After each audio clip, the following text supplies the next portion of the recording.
दोस्तों नमस्कार, बधाई हो भारत। यह शब्द है भारत के पेट्रोलियम मिनिस्टर के और उनके ऐसा कहने का कारण भी खास है और वह है भारत का दशकों पुराना सपना और पिछले लगभग 10 सालों की मेहनत जो अब रंग लाई है और अब भारत का यह खजाना निकलना शुरू हो गया है। दरअसल हमारे कृष्णा गोदावरी बेसिन जो आंध्र प्रदेश से तकरीबन 30 किलोमीटर दूर समुद्र में है, जहाँ कृष्णा नदी आकर समुद्र में मिलती है, इसे ही कृष्णा गोदावरी बेसिन कहते हैं। और यहीं से तकरीबन 30 किलोमीटर दूर समुद्र में हमें दशकों पहले कच्चा तेल मिलने की खबरें मिली थी और तभी से भारत सरकार की ओएनजीसी कंपनी इसकी खोजबीन कर रही थी और इसके साथ साथ इस तेल को निकालने के तरीके भी खोजे जा रहे थे। लेकिन इसमें बहुत ज्यादा मुश्किलें आ रही थी क्योंकि ऑयल के ये जो डिपॉजिट थे उनकी एग्जैक्ट लोकेशन नहीं मिल पा रही थी जहां से हम खुदाई करके कच्चा तेल निकाल सके, क्योंकि ऐसा लग रहा था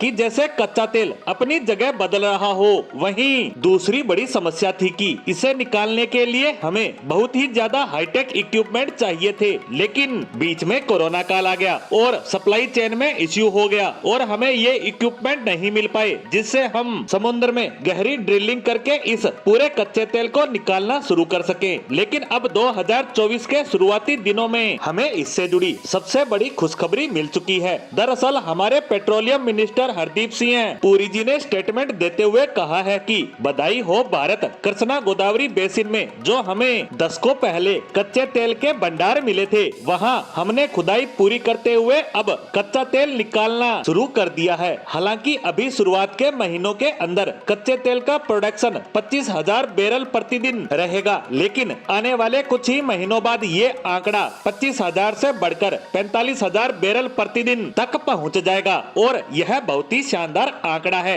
क्योंकि जब हम इस आंकड़े को टच करेंगे तो यह हमारे टोटल ऑयल प्रोडक्शन का तकरीबन 7% होगा। इसके साथ साथ आपको यह भी बता दूं कि हम इस इलाके से पेट्रोलियम गैस भी निकालते हैं जिसकी शुरुआत कई साल पहले हो गई थी, यानी यह क्षेत्र हमें अब गैस के साथ साथ तेल भी देना शुरू कर चुका है। बता दें कि हमें इस प्रोडक्शन से फाइनेंशियल बेनिफिट तो होगा ही, साथ ही यह हमारी तेल कंपनियों के लिए भी काफी ज्यादा महत्वपूर्ण है क्योंकि अभी तक हमारे पास जितने भी तेल के कुएं हैं जो भारत में अलग अलग स्थानों पर हैं, वे लगातार पुराने पड़ते जा रहे हैं और इनका ऑयल प्रोडक्शन गिरता जा रहा है और इसीलिए देश की कंपनियों को इसकी सबसे ज्यादा जरूरत थी और अब इस ऑयल फील्ड ने इस जरूरत को पूरा कर दिया है। वैसे यह बात यहीं तक सीमित नहीं है क्योंकि अंडमान निकोबार द्वीप के आसपास तेल मिलने की पूरी संभावना है और जल्द ही हमारी तेल कंपनियां वहां काम शुरू कर सकती है और वहां इससे ज्यादा तेल होने की बात कही जा रही है। जैसे ही इस पर भी कोई अपडेट मिलती है तो